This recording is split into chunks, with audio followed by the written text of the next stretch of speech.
బాల వికాస్ కేంద్రం అనేది దాదాపు 50 సంవత్సరాలుగా ఈ ప్రాంతంలో అనేక మంది పేద అనాథ పిల్లలకి పాటు ఆశ్రయాన్ని కూడా కల్పిస్తున్నటువంటి మహోన్నతమైనటువంటి ప్రదేశం. స్ట్రైట్ గా వచ్చి చర్చిని పగలగొట్టారు.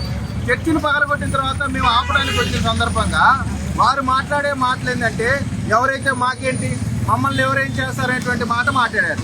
గతంలో మనుషుల్ని చంపి డోర్ డెలివరీ చేసిన స్పందించినటువంటి ప్రభుత్వం ఆ ప్రభుత్వం అయితే, ఈ ప్రభుత్వం ఏ చిన్న ఇష్యూ జరిగినా వెంటనే స్పందిస్తున్నటువంటి ప్రభుత్వం.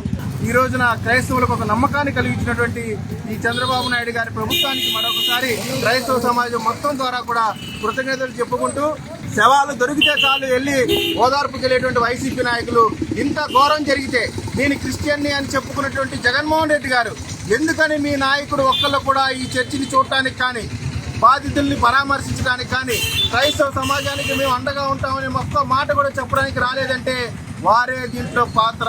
నిజాల కోసం, నిర్భయ రాజకీయాల కోసం విజయ్ కిరణ్ టీడీపీ ఛానల్ ను లైక్, షేర్ అండ్ సబ్స్క్రైబ్ చేయండి.